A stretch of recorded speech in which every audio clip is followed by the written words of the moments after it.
Mesdames, Messieurs, bonjour et bienvenue dans cette édition spéciale consacrée au Covid-19.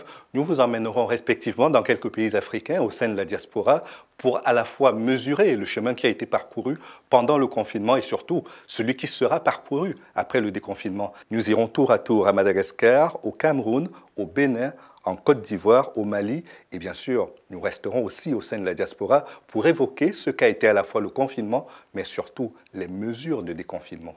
Dans cette période de psychose planétaire liée à la pandémie à coronavirus, une lueur d'espoir s'est allumée dans l'océan Indien avec la tisane CVO qui permet de prévenir, voire de guérir les personnes atteintes de Covid-19.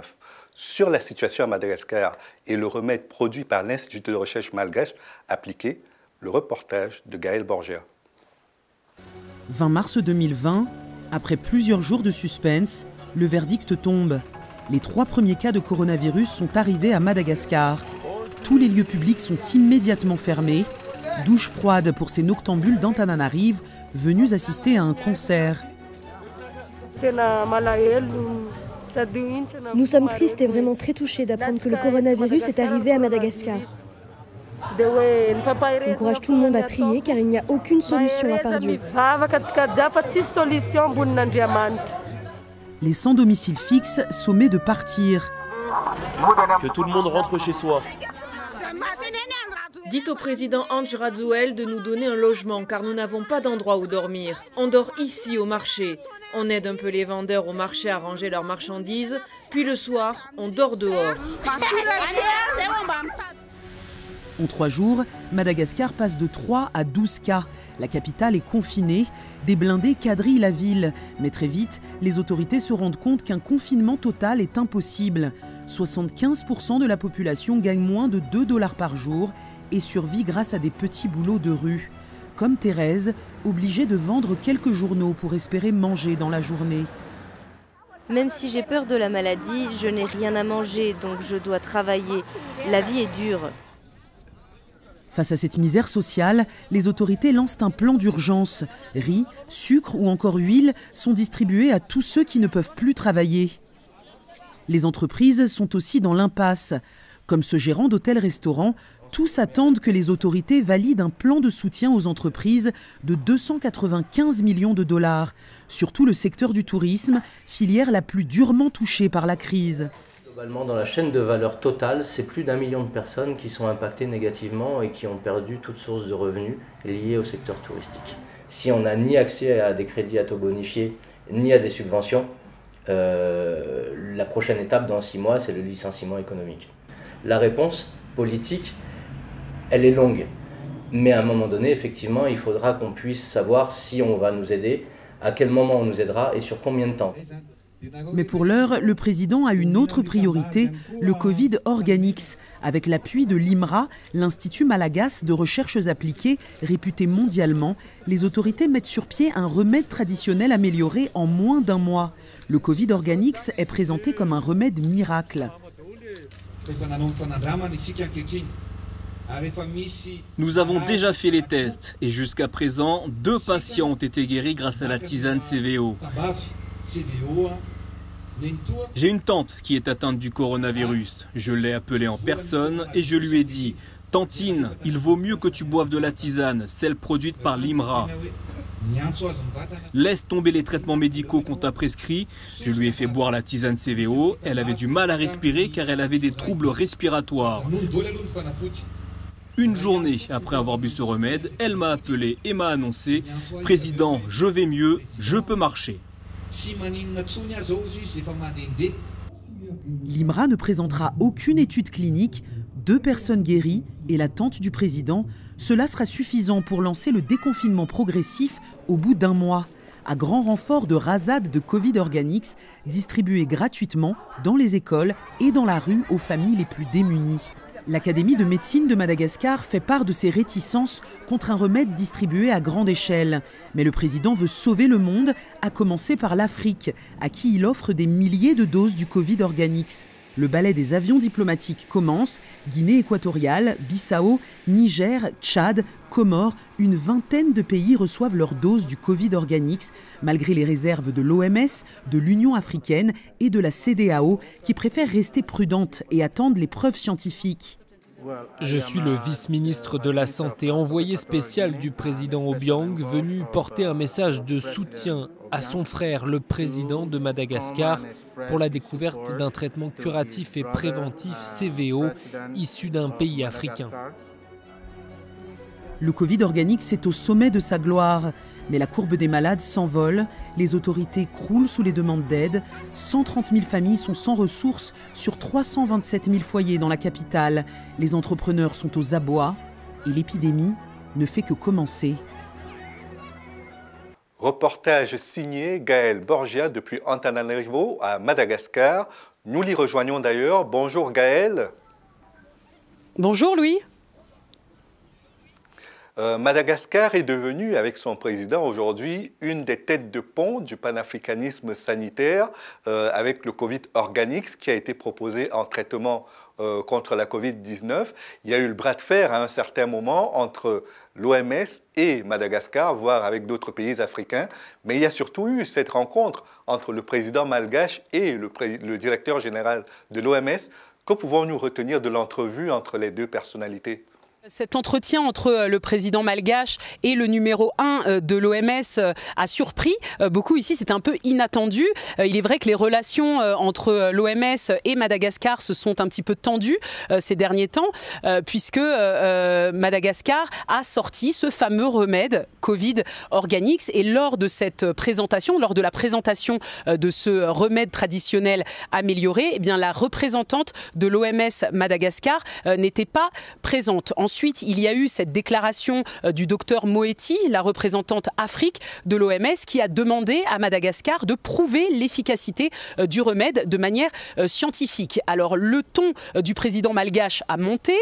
Il a déclaré qu'aucune organisation ne l'empêcherait d'avancer. Alors, depuis, les relations se sont adoucies, visiblement, puisque Madagascar va faire partie du Solidarity Trial, exactement, qui est en fait un programme d'études cliniques d'envergure internationale. Et dans le cadre de ce programme, eh bien, le Covid Organics sera testé, ainsi qu'un autre médicament injectable qui a été annoncé par le président. Et en termes de satisfaction, le président malgache peut être satisfait également du soutien que ses pairs africains lui ont apporté. Est-ce qu'on peut dire qu'il sort de ce bras de fer avec l'Organisation mondiale de la santé renforcé dans son positionnement ? Oui, effectivement, cette position d'Andrazuel lui a donné une certaine stature au niveau africain, au niveau international. Il est aujourd'hui vu comme le chef d'État africain qui a osé, qui a été audacieux, qui a mis en place un remède traditionnel 100% africain. On le voit d'ailleurs sur Internet, sur les réseaux sociaux. Tout le monde le félicite d'avoir osé tenir tête à une grande organisation comme l'OMS. Mais il faut rappeler que l'OMS a toujours travaillé avec Madagascar, qu'il n'a jamais été question de chasser l'OMS de Madagascar. Je vous rappelle que la première dame de Madagascar est marraine de l'OMS, par exemple. Donc la collaboration entre l'OMS et Madagascar s'est toujours bien passée et il n'a jamais été question de s'opposer véritablement au travail de l'OMS à Madagascar. Il faut rappeler que l'OMS a été très présente à Madagascar lors de l'épidémie de peste, par exemple, il y a 2 ans, et également lors de l'épidémie de rougeole qui a fait 1000 morts à Madagascar. Et sans l'aide de l'OMS, eh bien, il aurait été beaucoup plus difficile de lutter contre ces épidémies. Est-ce que toutes les entreprises ont pu bénéficier de l'accompagnement de l'État pour améliorer leur santé économique fragilisée par cette pandémie? Vous avez eu un entrepreneur qui n'a pas l'air malgache, mais est-ce que lui, comme d'autres, se sont sentis suffisamment accompagnés à la sortie de la pandémie? Oui, effectivement, on a interviewé Johan Pless, qui est le président du conseil d'administration de la Confédération du tourisme à Madagascar. Il est également le président de la Fédération des hôteliers et des restaurateurs de Madagascar. Donc il sait de quoi il parle. Ça fait 20 ans qu'il est dans le secteur du tourisme et il nous dit qu'un plan de soutien a été élaboré de concert avec les autorités malgaches. Et ce plan prévoit 3 choses. Premièrement, une aide d'urgence pour payer les salaires, parce qu'il faut savoir que les entrepreneurs dans le secteur touristique n'ont plus de trésorerie et que bientôt ils ne pourront plus payer leurs employés. Le deuxième point du plan de soutien, eh bien, c'est un accès au crédit à taux bonifié et garanti pour les entrepreneurs, ce qui leur permettrait de garder la tête hors de l'eau durant cette crise. Et le troisième point, eh bien, c'est un plan de relance général pour le secteur de l'industrie et du tourisme. Il faut savoir que le secteur du tourisme à Madagascar est le plus durement touché par la crise. Il y a environ 1 million de personnes qui aujourd'hui sont sans ressources et ça va du guide en passant par le chauffeur, en passant par les pêcheurs qui livrent les restaurants et les hôtels ou encore les conducteurs de cyclopouses par exemple. Donc c'est toute une filière qui est à l'arrêt et qui a besoin d'un plan de soutien d'urgence. Et le problème, c'est que les entrepreneurs attendent toujours la décision de l'État, à savoir est-ce qu'ils vont valider ou non ce plan de soutien. Merci beaucoup Gaëlle. Merci beaucoup Louis. Depuis que le Cameroun a détecté les premiers cas de Covid-19 sur son sol, la parole du chef de l'État a été portée par le Premier ministre. À l'occasion de la fête nationale du 20 mai, le chef de l'État camerounais s'est exprimé pour la première fois. Les festivités liées à la célébration du 20 mai ont été annulées. Quant au dispositif de lutte contre la pandémie, il a été très sérieusement allégé. Le reportage à Douala de Valgadine Tonga et de Jules Epo. Depuis la survenance du Covid-19 au Cameroun et les mesures gouvernementales pour contenir l'épidémie, les entreprises broient du noir. À défaut de mettre la clé sous le paillasson, certaines structures mettent les employés en chômage technique.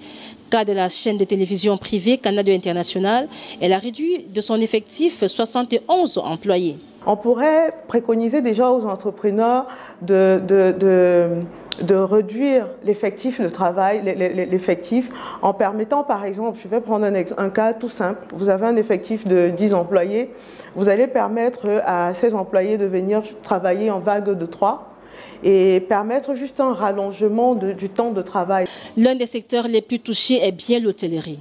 Ici à Douala Rabinga Hotel, le ciel est couvert. L'établissement n'a plus d'hôtes à qui exposer ses 4 étoiles. L'image du parking jadis pris d'assaut par les clients relève aujourd'hui d'un glorieux passé. C'est catastrophique, vraiment catastrophique, parce qu'avec le Covid qui sévit, nous avons les frontières fermées, nous avons les activités économiques dans le pays pratiquement à l'arrêt. Et il faut dire que notre positionnement comme un hôtel 4 étoiles, Douala Rabinga, nous sommes un hôtel davantage orienté vers une clientèle occidentale. Président du mouvement patronal Entreprises du Cameroun, Protès Ayama parle d'une situation catastrophique. Nous avons fait une enquête. C'est une enquête d'ailleurs que nous actualisons assez régulièrement. À date, les entreprises membres de ECAM, qui sont essentiellement des petites et moyennes entreprises, pour ne pas dire les toutes petites entreprises, déclarent connaître des pertes allant de 50% à 100%. C'est-à-dire qu'il y a des entreprises qui ont été obligées de cesser leurs activités. C'est justement pour desserrer les taux autour des entreprises que le chef de l'État, Paul Biya, a pris le 30 avril dernier 19 mesures dites d'assouplissement et de soutien. Pas suffisant pour permettre aux entreprises de remonter la pente. Ça ne règle pas le problème de fond des petites et moyennes entreprises, qui est aujourd'hui un problème de cash, c'est-à-dire un problème de trésorerie. Le fait qu'on vous dise que vous allez payer vos impôts dans 3 mois, ne vous donne pas de l'argent pour payer votre loyer, ne vous donne pas de l'argent pour payer les salaires. Dans cette crise sanitaire, la médecine naturelle, bien que combattue, ne reste pas sur la touche. Archevêque métropolitain et président de la conférence épiscopale du Cameroun, Monseigneur Samuel Cléda soigne les patients du Covid à base de plantes naturelles. À l'heure actuelle, je puis dire que le produit que j'ai mis sur pied est très efficace contre le coronavirus. Toutes les personnes à qui on a appliqué le produit, personne n'est mort. Même dans les personnes qui étaient déjà, dont l'état était déjà bien avancé, toutes ces personnes ont retrouvé la santé. La pharmacopée camerounaise fait preuve d'ingéniosité dans la recherche des produits pour combattre le virus. Les spécialistes de la médecine naturelle vont jusqu'à refouler les offres proposées par les organisations internationales comme l'OMS. Diplômé en médecine orthomoléculaire dans l'État d'Ohio aux États-Unis, le Camerounais Dr Charles Hobson a par la suite développé ses connaissances aux côtés de son mentor Dr Linus Pauling, fondateur de la médecine orthomoléculaire, couronné par 2 prix Nobel. Non, je ne pense pas qu'on a besoin d'un vaccin en Afrique. Vous savez, l'Afrique regorge énormément de plantes médicinales qui peuvent permettre aux gens de créer ce qu'on pourrait appeler une immunité collective acquise. C'est-à-dire qu'une immunité qui peut permettre aux gens de se prémunir contre les virus. On n'a vraiment pas besoin de vaccins. Il faut simplement une discipline et essayer de sensibiliser le maximum de personnes possible pour qu'ils puissent suivre un certain nombre de régimes. Ce sirop, qui est un sirop complet, nous n'avons pas attendu Didier Raoult pour le faire. Donc, cette solution-là a été utilisée en Chine. Personne ne le sait parce que les Chinois n'ont pas partagé leurs informations avec le monde entier. Mais nous avons dans nos réseaux des médecins orthomoléculaires à travers le monde, y compris en Chine, qui ont utilisé des protocoles orthomoléculaires et qui ont partagé ça dans nos réseaux. Et c'est ce qui nous a permis de choisir ces plantes-là. La crise du coronavirus a également eu raison de la plus grande célébration du peuple camerounais. Il s'agit de la fête de l'unité nationale qui se célèbre tous les 20 mai. Le président de la République a annulé toutes les festivités y relatives. C'était un reportage à Douala de Valgadine Tonga et de Jules Epo que nous retrouvons justement sur les berges du fleuve Vouri. Bonjour Valgadine. Bonjour Louis Magloire. Le président Biya a fini par s'exprimer. Son discours était très attendu. Qu'en avez-vous retenu très précisément? C'est vrai que le discours du chef de l'État a été très attendu parce que ça fait très longtemps qu'il ne s'était pas exprimé au peuple camerounais. On retient du discours du président Biya et il a insisté là-dessus, il faut l'union sacrée, que l'on soit leader religieux, que l'on soit chef traditionnel, que l'on soit surtout homme politique, de l'opposition surtout. Il faut l'union sacrée derrière les forces vives du Cameroun, derrière les forces gouvernementales pour lutter contre le Covid. Il a vraiment insisté là-dessus. D'accord. Et dernière question, est-ce que vous avez l'impression, parce que ces dernières années, on a remarqué qu'il y avait beaucoup de médicaments qui étaient de faux médicaments et qui étaient vendus au Cameroun. La médecine traditionnelle a apporté sa part dans la lutte contre la Covid-19. Est-ce que cet apport de la médecine traditionnelle l'a réconcilié avec la population camerounaise? C'est vrai que dans son discours, le chef de l'État, à la chute vraiment de son discours, il a dit qu'il encourage la recherche d'un traitement endogène.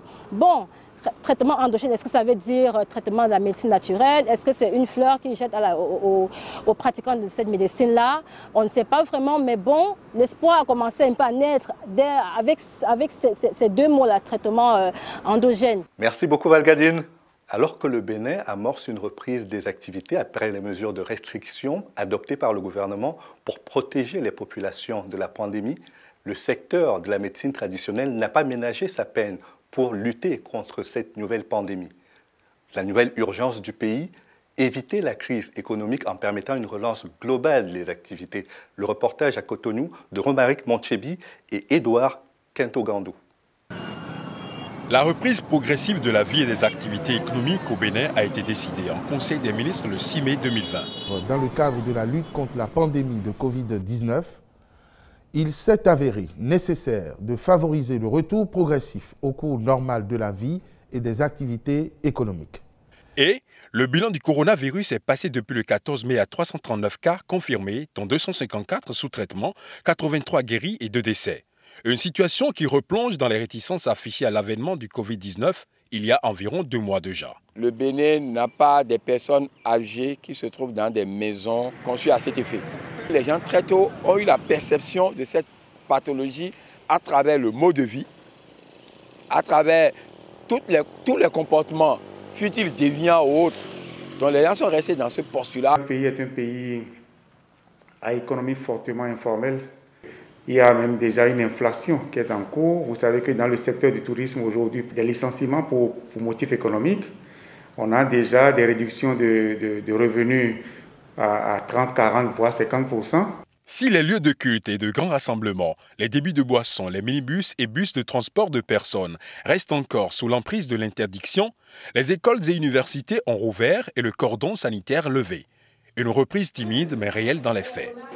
Quelques parents étaient réticents, ils étaient arrivés sans les enfants, mais la plupart étaient là.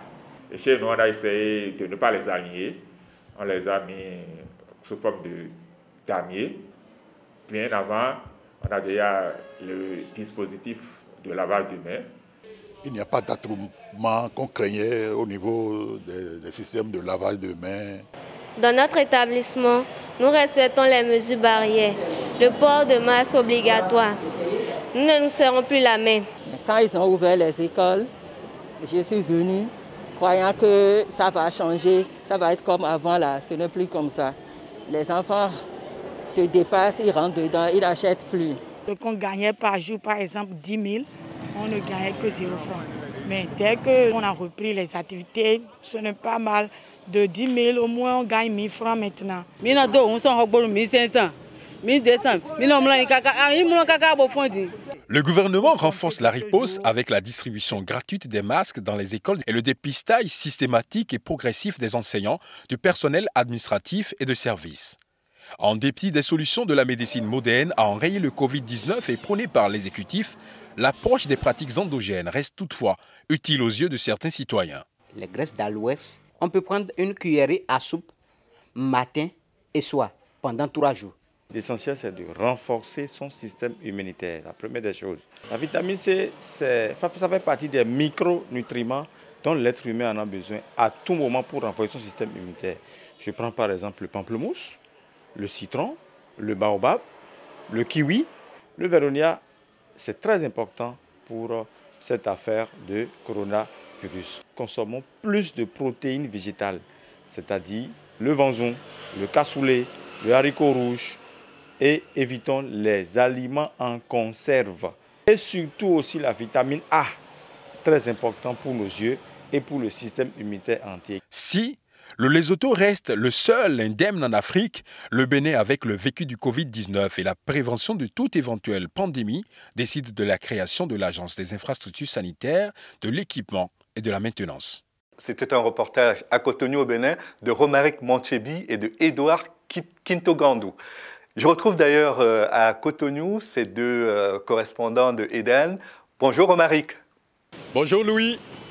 Les élections municipales se sont tenues finalement au Bénin dans un contexte politique et sanitaire très contesté. Quelles ont été les réactions des autorités, des partis et surtout de la société civile face à cette élection maintenue malgré la Covid-19 ?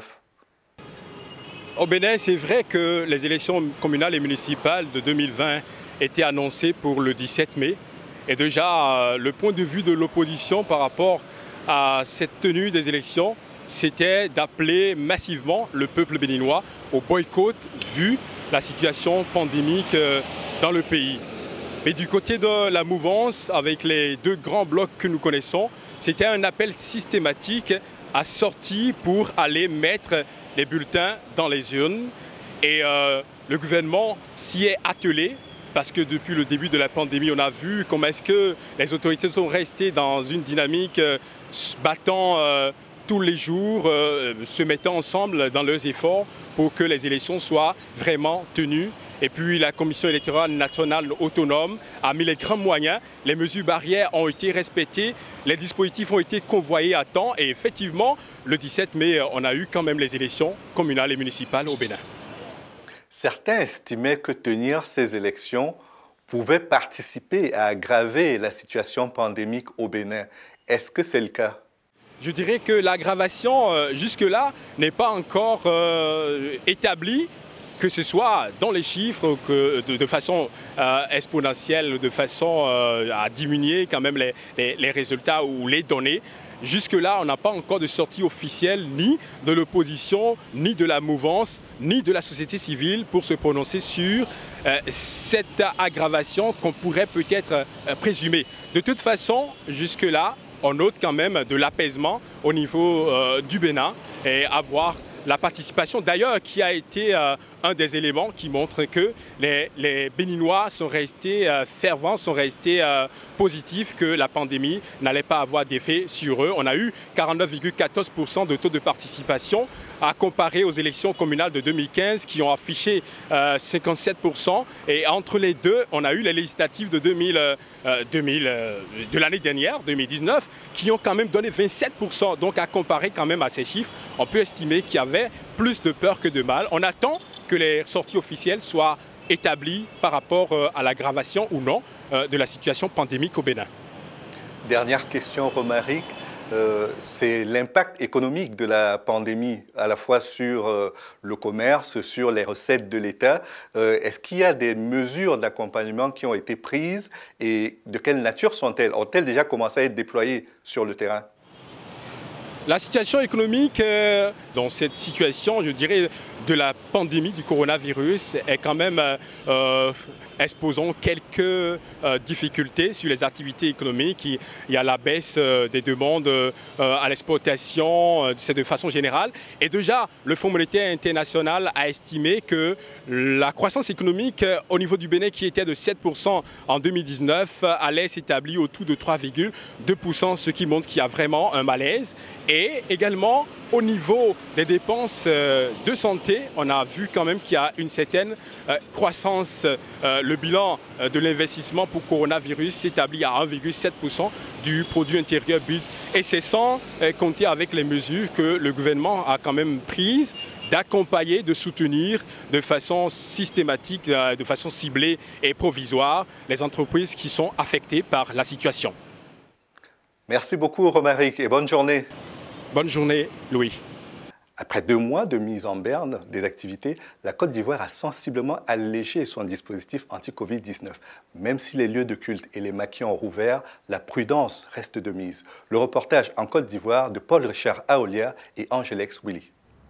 En Côte d'Ivoire, suite à l'évolution de la pandémie à coronavirus 2 mois après son apparition, le gouvernement a décidé de lever le pied sur certaines mesures le 7 mai dernier. Dans un premier temps à l'intérieur du pays où aucun cas positif n'a été déclaré depuis le 21 avril. Toutefois, au cours de ces rassemblements, les mesures de distanciation physique et de protection devront être scrupuleusement respectées. Les nouvelles mesures prises après la tenue d'un Conseil national de sécurité présidé par le chef de l'État, Alassane Ouattara, se sont étendues une semaine plus tard à tout le Grand Abidjan, qui concentre la quasi-totalité des cas positifs, couvre-feu, la réouverture des lieux de culte, des maquis, des restaurants et une possibilité de rassemblement de 200 personnes dans le strict respect des mesures barrières. Notamment, le lavage régulier des mains au savon ou avec une solution hydroalcoolique, le port du masque et la distanciation physique d'au moins 1 mètre, étant entendu que les hôtels restent ouverts. Néanmoins, les lieux de spectacle, les cinémas et boîtes de nuit demeurent fermés jusqu'au 31 mai dans la capitale économique et sa région qui est toujours isolée du reste du pays. Avec des contrôles de sécurité et des contrôles sanitaires au point de sortie. Toutefois, au regard des difficultés rencontrées et de la levée de certaines mesures de restriction du Grand Abidjan, l'attestation de tests négatifs à Covid-19 pour l'obtention de l'autorisation de sortie vers l'intérieur n'est plus exigée. Dès vendredi, les mosquées ont recommencé les prières, suivies des églises le dimanche dans le strict respect des mesures barrières. 2 mois à la maison, ça n'a pas été facile, mais aujourd'hui Dieu a fait grâce. On a respecté les mesures, nous nous lavons les mains, nous avons mis les 1 mètre de distance comme l'État nous le demande, nous l'avons fait. C'était quand même lourd. Parce que pour nous qui avons l'habitude de nous lever très tôt, venir dans la présence de Dieu, rester à la maison comme cela, bon, on essayait de faire un peu avec les cultes en direct sur les chaînes de télé, mais ce n'était pas du tout facile en tout cas. Ce fut un ouf de soulagement pour les restaurateurs, les tenanciers de maquis, ces gros employés dont les activités génèrent un rendement considérable, mais également pour les Abidjanais connus pour leur goût de la nuit. Vraiment, je suis très content pour la reprise. Vraiment, passer 2 mois à la maison, ce n'était pas facile. Dieu merci, on a repris. Vraiment, avec la reprise, un peu les clients commencent à venir. Il y en a qui essaient de ne pas respecter, mais on les met dans le rang. Pour les dire non, c'est la vie. Celui qui ne respecte pas, nous allons fermer. L'autorité, c'est l'État de Côte d'Ivoire qui nous a dit, c'est dans votre domaine d'activité, si quelqu'un ne respecte pas, qu'est-ce qu'on fait? On lui dit de fermer, parce que pas à cause de toi, nous on fermé. La vie reprend des plus belles. Pour les spécialistes, l'État n'avait pas d'autre choix que d'alléger les mesures sous peine de crise humanitaire. Mais il faut également faire face à l'indiscipline. Les États veulent anticiper la sortie de crise en mettant la balle dans le camp des citoyens. Dans le camp des citoyens qui doivent comprendre qu'on n'a pas gagné la guerre. On ne l'a pas gagnée, on n'est même pas en passe de la gagner pour l'instant. Il faut simplement continuer de demeurer responsable, continuer de respecter les mesures. J'avoue que c'est difficile parce que beaucoup en Afrique, et particulièrement chez nous en Côte d'Ivoire, beaucoup pensent que la maladie, en fait, c'est pour les autres. Ou alors, c'est une maladie occidentale. Dans le milieu scolaire, les établissements d'enseignement primaire, secondaire et supérieur reprendront les cours à Abidjan ce lundi 25 mai.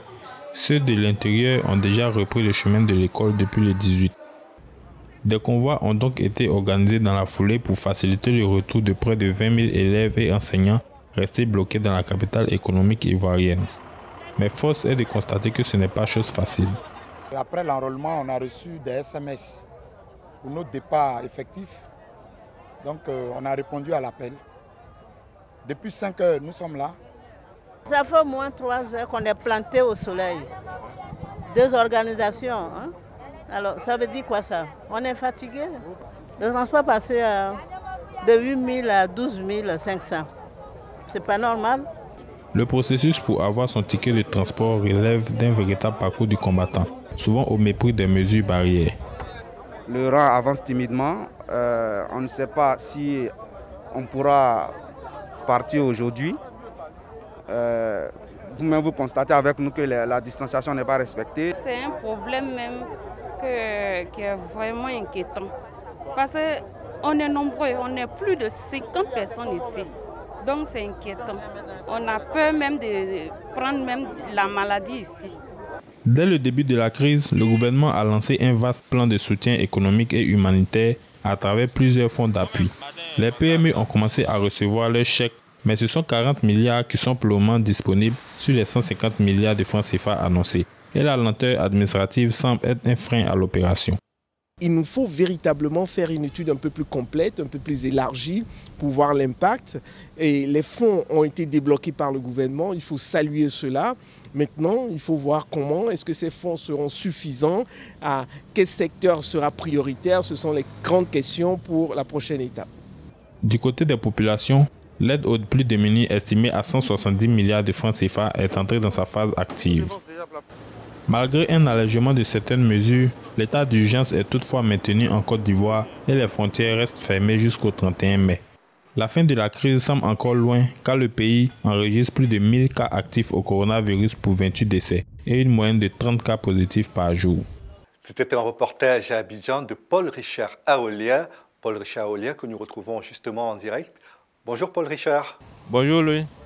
Est-ce qu'on peut aujourd'hui considérer que la pandémie de Covid-19 est derrière nous et que le taux de létalité en Côte d'Ivoire est véritablement en baisse? Oui, la Côte d'Ivoire continue toujours la lutte contre la maladie à coronavirus. Le pays enregistre encore plus de 1000 cas actifs à la maladie. 29 décès ont été signalés depuis le début de la crise, ce qui fait un taux de létalité autour de 1,2%. Mais il y a une semaine, le gouvernement a été obligé de lever certaines mesures restrictives afin de relancer l'économie qui était au ralenti, surtout pour les petits commerces. Les Ivoiriens recommencent à sortir, à fréquenter les restaurants et les maquis, mais pas toujours dans le respect des mesures barrières. Pour preuve, ces 3 derniers jours, le pays a enregistré de forts taux de contamination.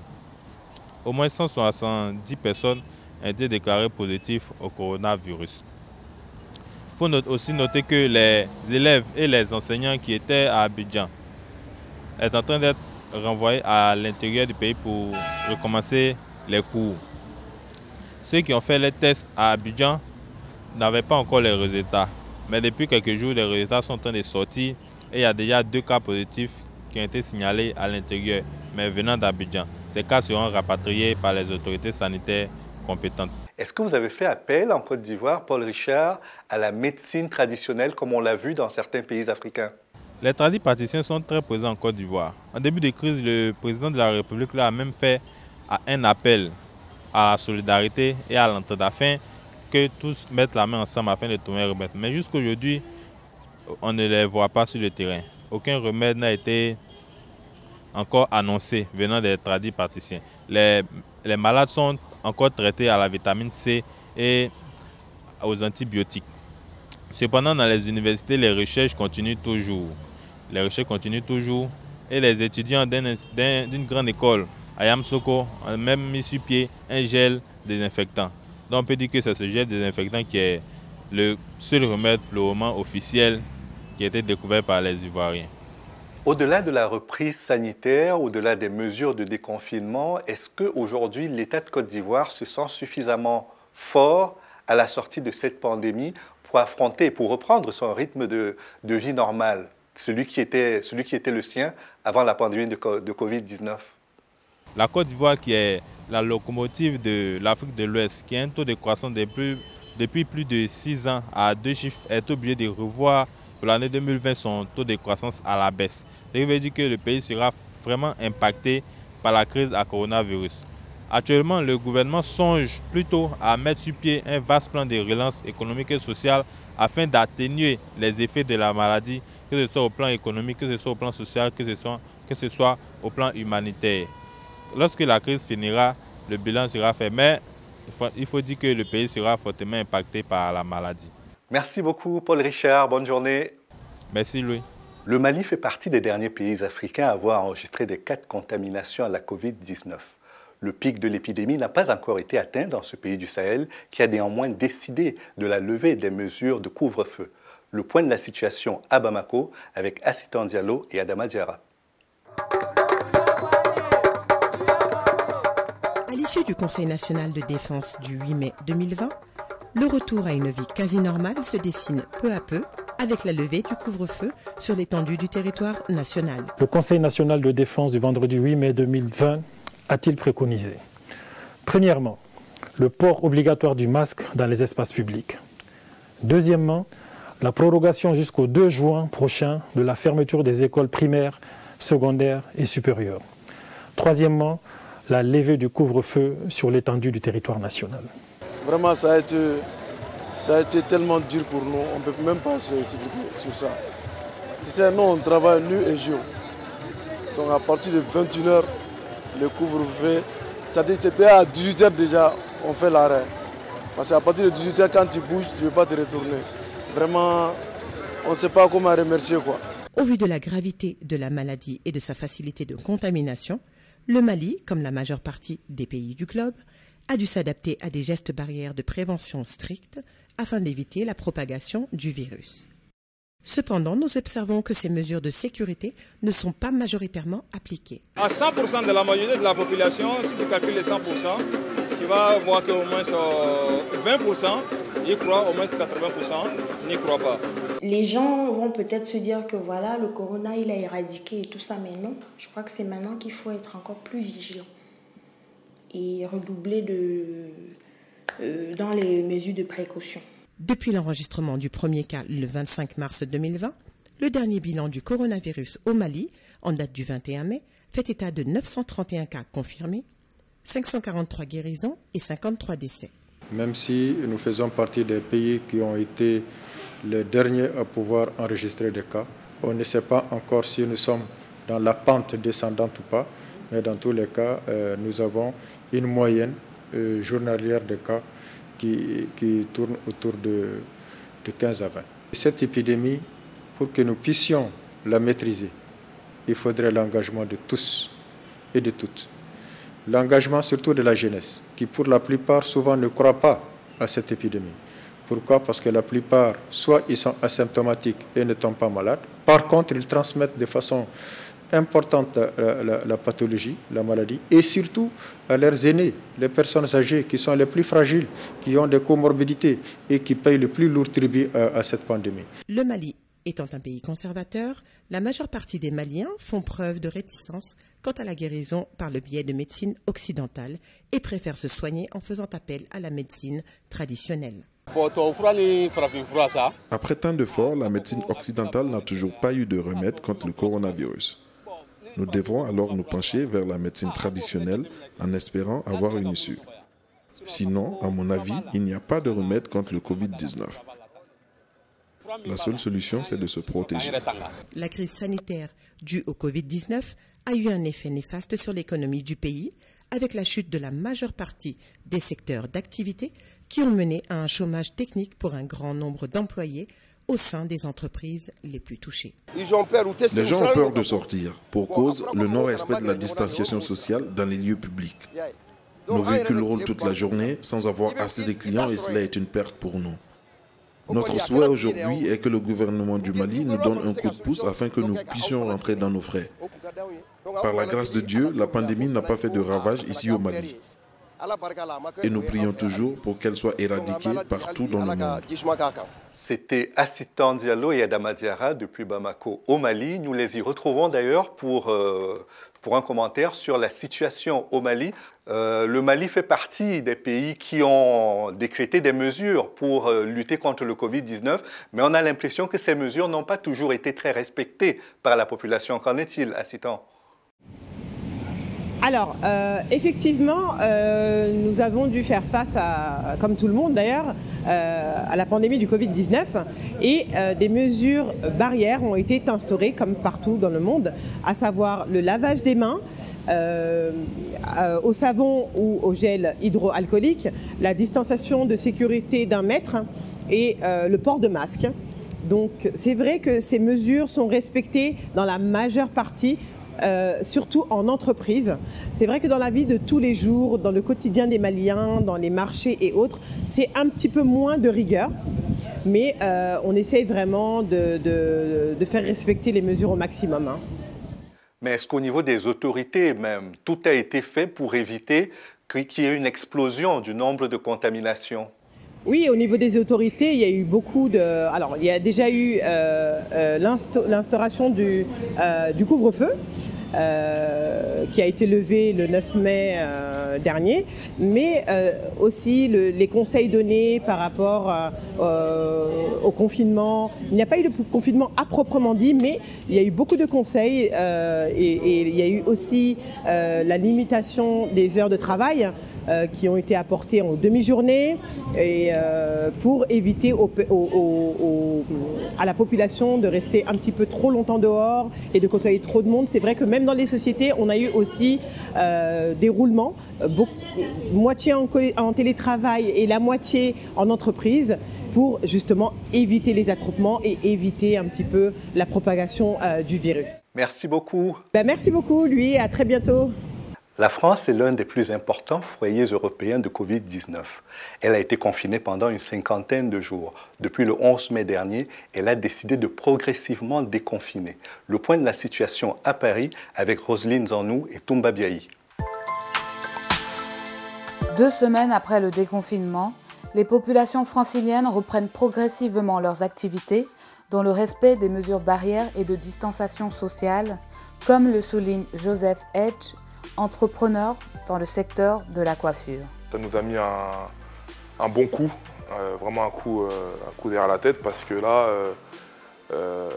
surtout au niveau financier, bien sûr, parce que là, on va dire économiquement, c'est une catastrophe. De toute façon, les infos, tout le monde en parle, hein, le gouvernement en parle. Et justement, ils ont mis en place certaines aides gouvernementales que pas mal d'entreprises doivent bien sûr bénéficier, mais pour l'instant, nous attendons que ces aides tombent. Avant le déconfinement, j'avais fait déjà quelques lives sur les réseaux sociaux, dont Instagram, avec pas mal de personnes qui se sont connectées, qui avaient des questions à me poser, savoir quand est-ce qu'on réouvrait, puisqu'on n'avait pas encore de date précise sur la réouverture des commerces, en l'occurrence coiffure. Donc l'ordre a été donné le 11 mai. Donc à partir de là, j'ai refait un live pour prévenir qu'on ouvrait le 11 mai. Et là, les questions fusaient, savoir au niveau, comment ça allait se passer au niveau hygiène, donc savoir s'ils devaient venir avec des masques, savoir si on allait avoir du gel hydroalcoolique, savoir si on allait avoir les visières. Donc j'aurais dit que oui, nous au niveau hygiène, nous serons prêts. La communauté nous a suivis et beaucoup de nouveaux clients aussi. Mais les anciens sont toujours là, sont toujours présents. Et je voulais d'ailleurs beaucoup vous remercier à tous d'être venus, vraiment de nous donner cette force-là.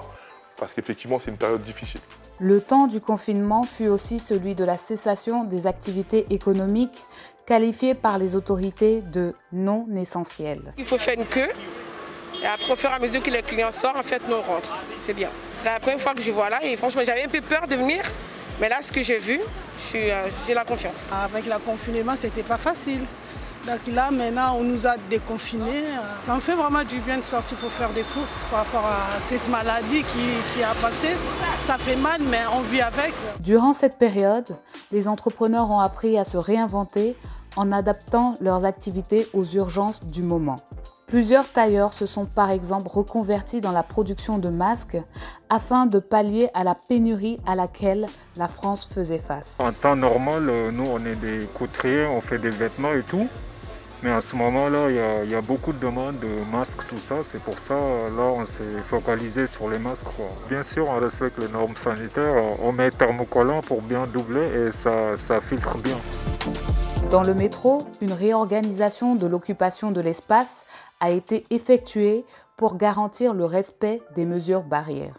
Toutefois, la présence sur les réseaux de la RATP et de la SNCF aux heures de pointe reste conditionnée à la présentation d'une autorisation de l'employeur. Je dirais que ça reprend petit à petit, globalement, et que dans les transports, ça dépend des heures, en fait, des heures de pointe ou pas, où il y a plus d'affluence aux heures de pointe.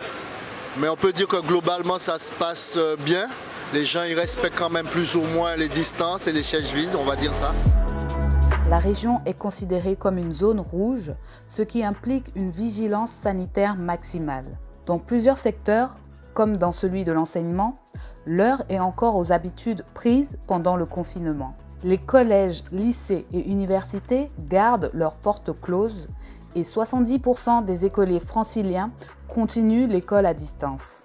Quelques parents ont tout de même accepté de remettre leurs enfants en classe depuis le 11 mai. Prendre la place du professeur, c'est très compliqué parce que bien évidemment, le confinement ne veut pas dire vacances. Donc forcément, il fallait que ma fille, en l'occurrence, je suive les cours que sa prof nous envoyait par Internet. On a eu la chance, nous, d'avoir des tablettes, un ordinateur pour pouvoir suivre les cours.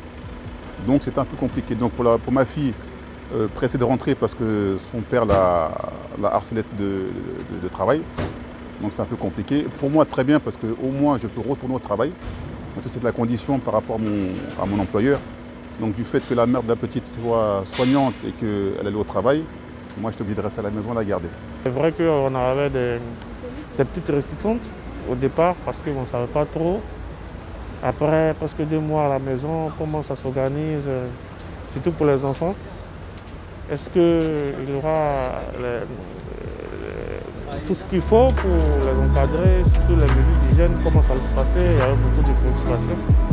Et l'établissement nous a donné quand même les gages de bonne foi. Et que tout allait bien se passer. Ils nous ont même envoyé des mails pour nous donner un peu le chronogramme de comment les journées allaient se passer au niveau de l'école, au niveau de l'hygiène, au niveau des distanciations sociales en fonction de chaque classe. Et donc ça nous a quand même assez convaincus.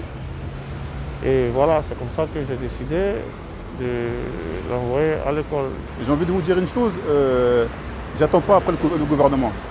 J'ai eu la prof au téléphone pendant les 2 mois qui m'a assuré de la sécurité qu'il mettra en place. Donc je fais confiance moi au service de l'école et c'est pour ça que j'envoie ma fille. Honnêtement, le gouvernement, si on attend après le gouvernement pour faire quoi que ce soit, on n'y arrivera pas. La reprise des transferts d'argent et bientôt celle du trafic aérien vers le continent permettra aux familles et proches de se retrouver. Ce sera aussi une occasion de mieux appréhender la dynamique économique du monde d'après. Nous avons rouvert depuis le 11 mai et les gestes barrières recommandés par le ministère de la Santé, nous les avons mis en application, notamment d'abord les distances de sécurité. Nous avons du gel là à l'entrée pour les clients Et à chaque fois, nous insistons parce que les clients ne veulent pas toujours mettre le cache-nez. Donc à chaque fois, nous rappelons aux clients qu'il faut le mettre, c'est important. En attendant, la vigilance reste de mise. Un reportage à Paris de Toumba Biayi et Roselyne Zanou. Je retrouve d'ailleurs à Paris Toumba Biayi pour nous parler de la situation au sein de la diaspora africaine. Bonjour Toumba. Bonjour Louis. Aujourd'hui, on en est à une situation de reprise, ce qui signifie que cela n'a pas été aussi mauvais que cela.